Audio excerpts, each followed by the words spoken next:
Good. So if you could suggest a single form of content marketing for a company to implement, what would you tell them to start with?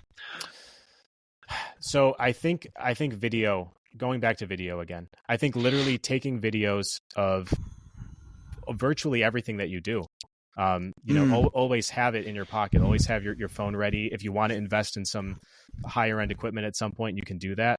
But really just start documenting those things in a visual format in a way that people can easily see and digest. It doesn't have to be long form. It could even be purpose made for a YouTube short or for a TikTok or something.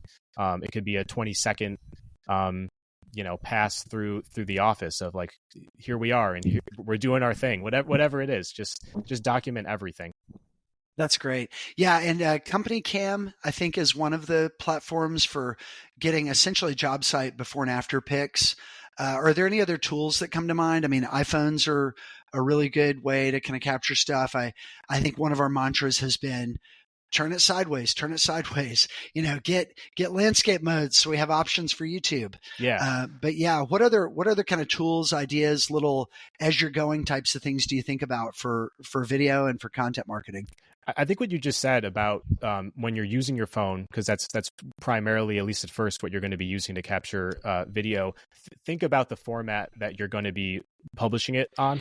There are a lot of things now where vertical video is totally viable. It's TikTok, Yeah. Instagram Reels, something like that. Yeah.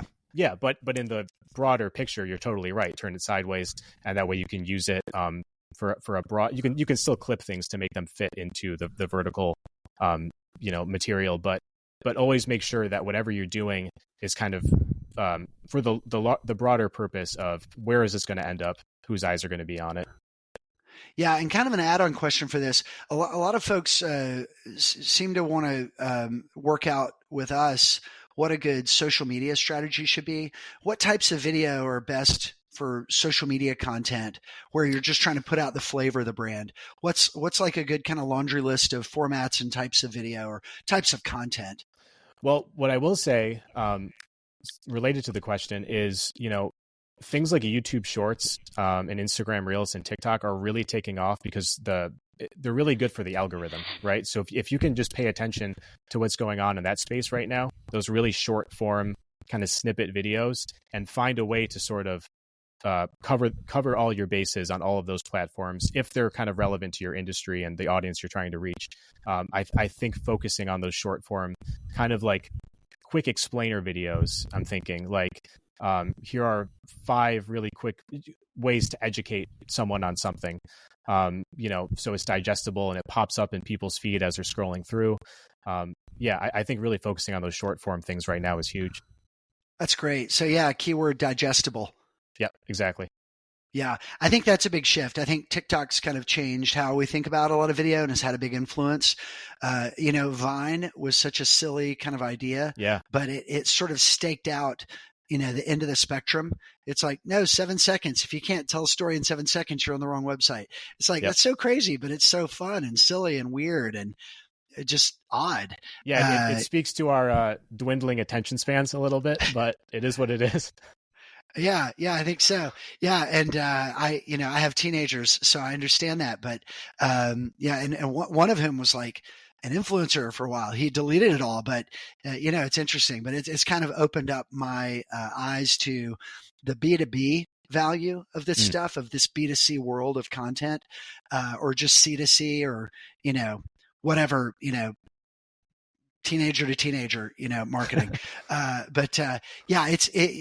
50, but if you get to my age and you're dismissive of these things, you're not paying attention, because you understand that it starts off as a trend. And then, a year later, it is definitely in the boardroom. And Yeah. I think, it could be TikTok or it could be something else. I don't know if TikTok's going to survive, the, U.S. federal government, Sure. but it's really irrelevant, because if it's not them, it'll be somebody else. And it's Yep. still a question of formats, being willing to go there, being willing to experiment, being willing to try stuff out. And so, yeah, you've kind of given me some ideas around reels and shorts and things that we should be doing. And keep on your toes too, because like you're saying, you never know what's coming down the pike. You know, TikTok could be here another year, another 10 years, whatever. But regardless, there's going to be other things that come in and gain prominence. You know, Instagram has been sticking around for a while, but it's not as big as it was even maybe 4 or 5 years ago. They're trying to find new ways to stay relevant, kind of like with Reels being their version of TikTok. But there's always something new coming. So just kind of, be alert. That's great. Yeah, that's a good sort of point of wisdom, so to speak. Is don't treat any of this stuff as static. Yep. It's all dynamic and it's all changing, even as the search engine environment is changing. Google's been sort of a hub for everything, but more searches are happening on YouTube and TikTok than ever before. And so keeping an eye on that and thinking of those properties as search engines is a little bit of a shift too. Exactly. Yeah, cool.